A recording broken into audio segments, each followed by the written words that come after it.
Luciano, nós estamos falando da República Brasileira, ou do Brasil, como queira chamar. O que é República, Luciano? A Meu República. amigo, república vem do latim, né?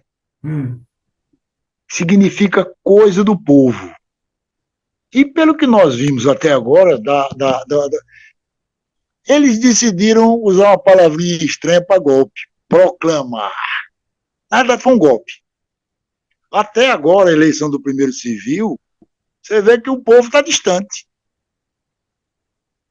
Dizem que assistiu bestilizado a, a passagem, né?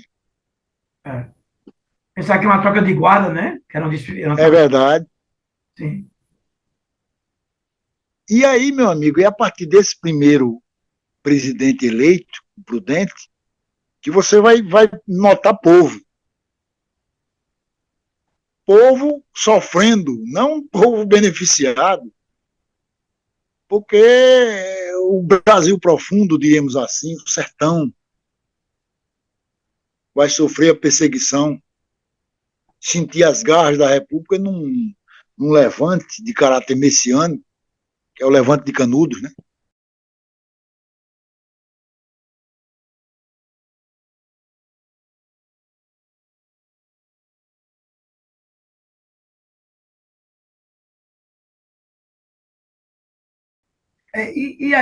E aí também, Luciano, para colaborar com você aí, aparece um personagem fenomenal na história do Brasil, né? Na Bahia, né? Que é Antônio Mendes Maciel, conhecido como Antônio de Conselheiro. E são dois fenômenos no sertão político histórico, que é o beatismo e o cangaço, né?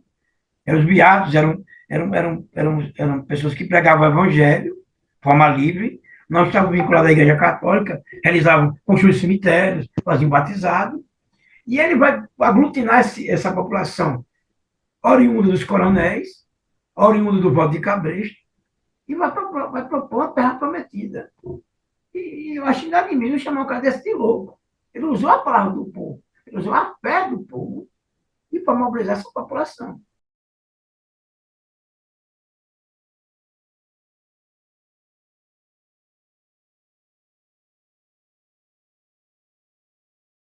Eu acho algo inadmissível você acusar ele de que era louco ou que era monarquista, né?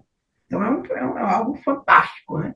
E do ponto de vista. O movimento explodiu na Bahia, mas na realidade o conselheiro era cearense, natural de Quixaramobim. Sim, sim.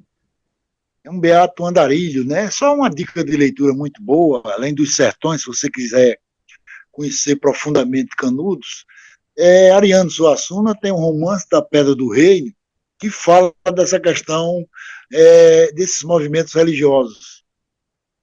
O Antônio Vicente Mendes Maciel, ele era um camarada que, para a situação da época, ele sabia ler e escrever. Né? Era um cara que sonhava com um seminário e a vida, como dá muitas voltas, ele terminou casando, virou comerciante, rábula, e começou essa vida de pregação. O choque que ele teve com a proclamação da República foi o fato da criação, da estruturação do Estado laico com a Constituição de 91, que separa a Igreja do Estado. Lembrando que anterior havia a conexão, né? Padroado e beneplácito, e isso irritou. Ele começou a fazer críticas, o que vai levá-lo à perseguição.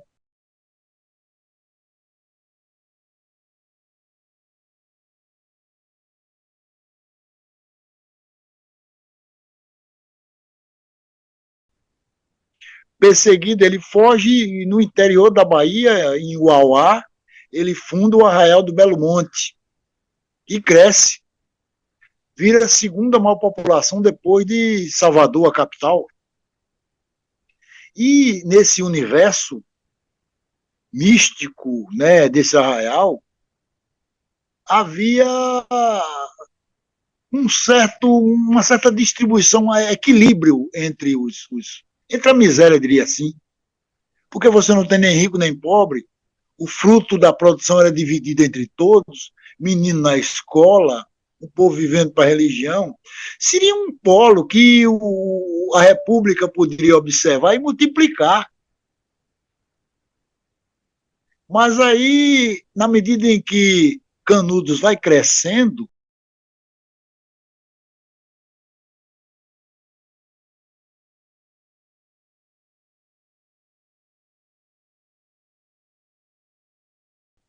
vai tirando trabalhadores das fazendas. O voto do O coronel, conselheiro não entra no esquema dos coronéis de voto. Então virou uma ameaça, vamos destruir. a igreja. Aproveitando uma história de madeira que ele tinha comprado para construir uma igreja, pagou e a madeireira não entregou, e ele foi lá buscar, É, começa aí as epopeias. E não foi fácil destruir, não. é, Foram 4 expedições. O exército saiu desmoralizado, meu amigo André, desse embate. foram 4 incursões do exército brasileiro para acabar com o Canudos. 4, uma da Polícia Militar da Bahia e 3 do Exército. E a última foi com o que tinha de melhor em munição. E algo assim, do ponto de vista militar, eles dizem que esse cara é louco, não pode. O cara é estratégico, o cara cria uma guarda católica. É verdade. Os jagunços da mão dos coronéis que matavam o coronel para lutar a favor de Canudos.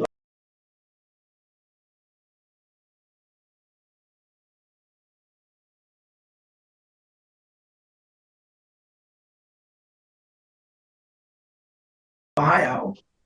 Né? É algo. Dizer que o cara tinha poder, ele tinha um sentido até de estratégia militar. E outra coisa, é um espinho na garganta da República até hoje, porque ninguém se rendeu.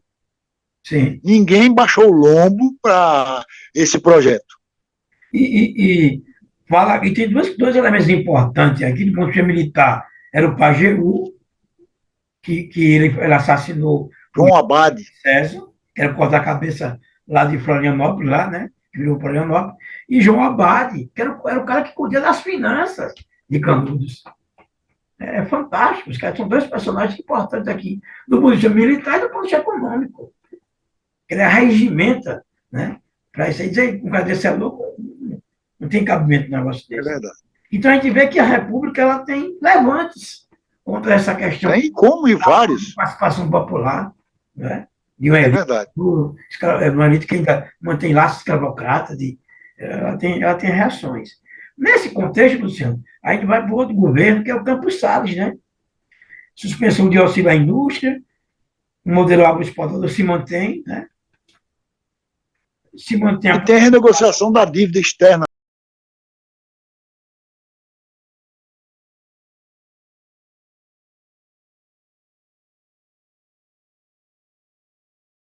André.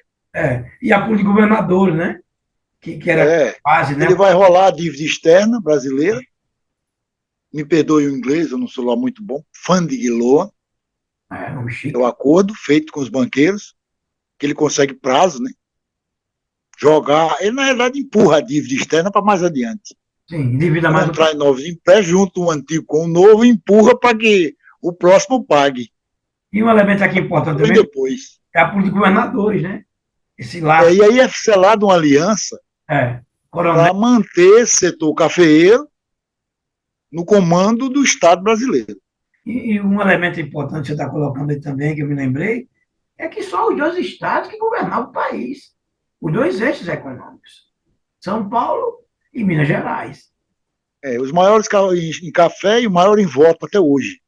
Se você observar na eleição atual, a decisão não foi no Nordeste, foi em Minas Gerais. O colégio eleitoral é muito forte, muito forte. Foi um dos que definiu a vitória do presidente Lula. Sim.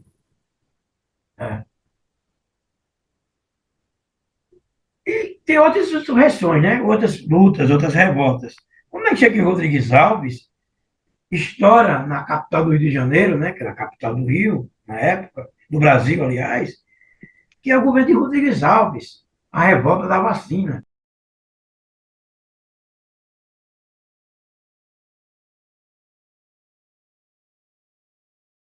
A gente volta a lembrar, né, claro, com diferenças, é óbvio, da tal da vacinação, né? No caso lá foi a pandemia, o mundo Tem sofreu. umas coisas interessantes no governo Rodrigues Alves, meu amigo. Olha, tem a urbanização do Rio de Janeiro, né? Que esse processo de limpeza, de melhoria vai terminar lascando o pobre, porque para tornar o Rio belo, avenidas largas, praças, etc., a população que morava naquela região foi enxotada, num episódio que a gente chama de bota abaixo, a ação da limpeza sanitária do Rio, né? E o ponto culminante desse processo vai ser a vacinação contra a varíola. E aí vai aparecer a figura do cientista Oswaldo Cruz. Que eu acho, camarada, que ele pecou em um ponto. Informação. Esclarecer o povo a importância, apesar de a gente saber pela a experiência da Covid, né, André? Sim. E mesmo não diria o governo, que o governo foi omisso, mas os meios de comunicação informando, né? Negócio até o atual, a indicar o número de mortes, teve que fazer um pool de emissoras para divulgar, E o governo não queria dizer a verdade, né? Que estava é acontecendo. verdade? Então, há informação e a contra-informação. Naquela época, a mesma coisa, faltou por parte do governo dizer: olha, a vacinação é importante, toda vacina tem efeito colateral, você vai tomar, vai sentir uma dor, porque imagina o povo ignorante. Toma uma vacina, aquele efeito, ele vai achar que é morte. Aí vem a revolta. E aproveitadores, porque muita gente que não apoiava o governo passou a usar da boa-fé desse povo ignorante e A fazer manipulação. movimentos contra o governo. Mas também existia uma questão social para fundo, né? É verdade, a mágoa O da povo questão do bota abaixo, o abaixo. governo do Rio botou, derrubou a casa do povo. E É não, verdade. acabou de destruir a Tem um casa. camarada que estudou muito isso, foi o Lima Barreto. Ele vai começar a trabalhar na imprensa, exatamente cobrindo essa questão do bota abaixo. Tem alguns textos muito, muito interessantes sobre esse período. Sim, E sim. outra coisa, gente, André, vamos olhar para o norte do Brasil. O Brasil aumenta ao norte com a anexação de um território ao Brasil, que é o Acre. Sim. Né? Aí qual a questão do ciclo da borracha, né? A Revolução Acreana, Plácido de Castro, tem a ver também com o governo do Rodrigues Alves. E um elemento também, Luciano, também, alguns historiadores do Rio de Janeiro colocam isso, que esse bota abaixo pela paz culminou que hoje é o Morro do Rio de Janeiro. Essa questão social hoje do Morro de É Janeiro, verdade. miliciano, né? Traficantes, essa violência toda, e as pessoas ficaram marginalizadas no Morro de Janeiro, fruto dessa questão social. Eles não tinham por sair, porque as pessoas pobres moravam no litoral. Não é como hoje, né?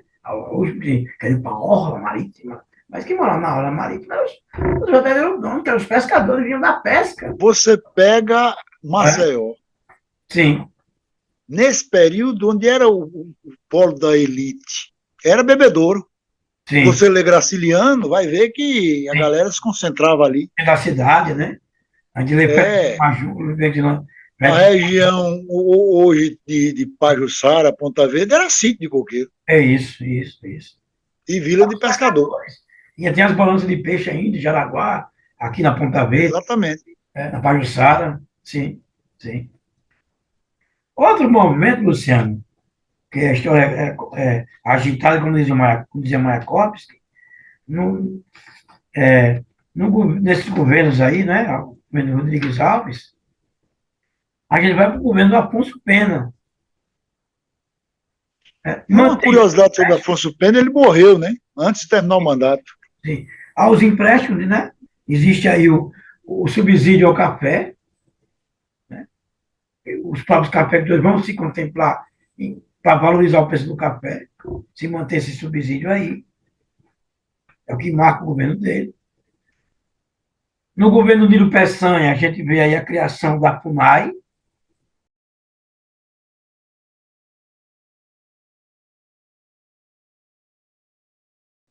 né? Se destaca a figura aí, que a gente já discutiu do Cândido Rondon, né? Do militar que Que o militar devia aprender com ele, né, meu amigo? A é, relação com o índio, que hoje é invadir reserva, minerador, garimpo e os caras de braço cruzado sem fazer nada. sim, tem que botar Senhores, militar do novo corpo. senhores, vamos estudar Rondon.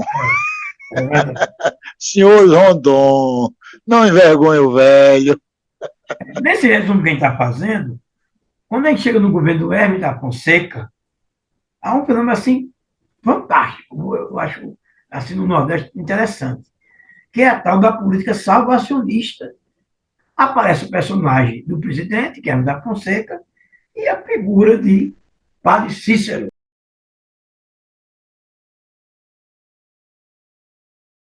né? Que é hoje um fenômeno, até hoje, nós estamos no século XXI, é um fenômeno que a igreja, que excomungou ele, agora que a igreja que ele seja então, canonizado para a igreja católica. E o É fenômeno um dado é interessante, viu, meu amigo? só o Hermes da Fonseca, né? Olha, em 1909 teve eleições e houve um racha aí nas oligarquias, o que levou ao poder o militar Hermes da Fonseca. O processo eleitoral chamado de campanha civilista foi uma das mais disputadas da República Velha. Rui Barbosa e Hermes. Civil contra o militar ganha o Hermes. E, obviamente, que ocorre um processo de perseguição. Quem não havia apoiado o Hermes, ele tenta intervir nos esquemas estaduais para substituir. Alagoas, por exemplo, era a família Malta, dominante, varrida do poder por Clodoaldo da Fonseca, coincidentemente parente do presidente. Inclusive, nesse processo eleitoral, tem um episódio trágico do quebra de Xangô aqui. E lá no Ceará, em Pernambuco também é tenso o negócio. E no Ceará tem a figura do padre Cícero Romão Batista, que tinha sido prefeito, deputado e até vice-governador. E a oligarquia dominante era a Scioli. Sim. Quando o Hermes parte para cima dos Scioli, o padre Cícero reúne, porque ele é um cara que até hoje, né, ele tem uma influência forte, não só no Ceará, mas em vários estados do Nordeste, forma-se o Pacto dos Coronéis e o Hermes recua. Então foi tenso o negócio ali. Ele rechaça. Lembrando também que nesse período aí, o Sul vai pegar fogo com a Guerra do Contestado. José Maria. José Maria. Zé Maria, um movimento também de caráter messiânico. Tem dois importantes, no Nordeste, Canudos, no Sul, ali entre o Paraná e Santa Catarina. Santa Catarina, quem te viu, hein? Quem te vê. É a Guerra do Contestado.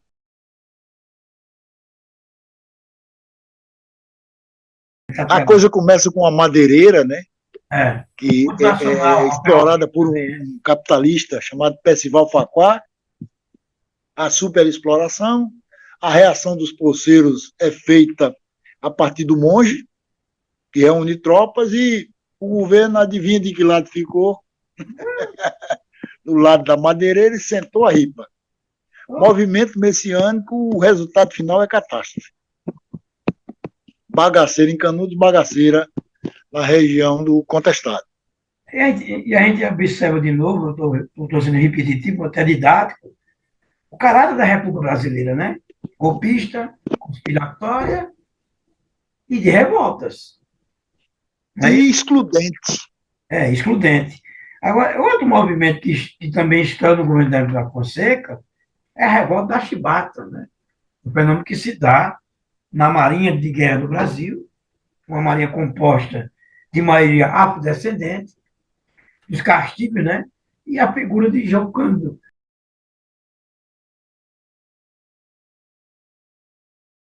Mas o que foi esse movimento, você? O que é que combinou É bom lembrar que você falou nessa a figura de Marinha, João Cândido? olha, a base era afrodescendente, mas o topo, o oficialato, era branco, com um código disciplinar atrasadíssimo, que previa castigos corporais. Uma Maria escravocrata, né? Amigo, a escravidão terminou em 88, eu estou em 1910, a diferença de tempo é pequena. Tem gente que teve pai que foi escravo, avô. A relação ainda é muito próxima. Hoje nós temos o fenômeno de escravocrata no Brasil. E aí você vê o cara amarrado, levando açoite. Tem. Nós temos O estupim da revolta foi a punição de um marinheiro chamado Marcelino Rodrigues. o João Cândido, né? Na Foi primeira condenado a uma inumerável quantidade de chibatadas, o que revoltou João Cândido e depois João e Cândido. liderou o movimento, Sim, sim. exigindo o fim dos castigos corporais, a criação de um novo código disciplinar, melhoria no rancho é o alimento, salário e tudo mais. Nas pressas, rapidinho, o governo aprovou, o movimento arrefeceu e houve perseguição. Os envolvidos no processo foram massacrados. Tira o fio, Luciano, tira o fio. Fica na frente da câmera. Pronto. Vá, repita isso, vá. O movimento. O governo acenou positivamente para as reivindicações dos marinheiros, né, que era melhoria no soldo, no salário, na refeição, fim dos castigos corporais, o novo Código Disciplinar Militar. Só que quando o movimento acabou, começou a haver perseguição.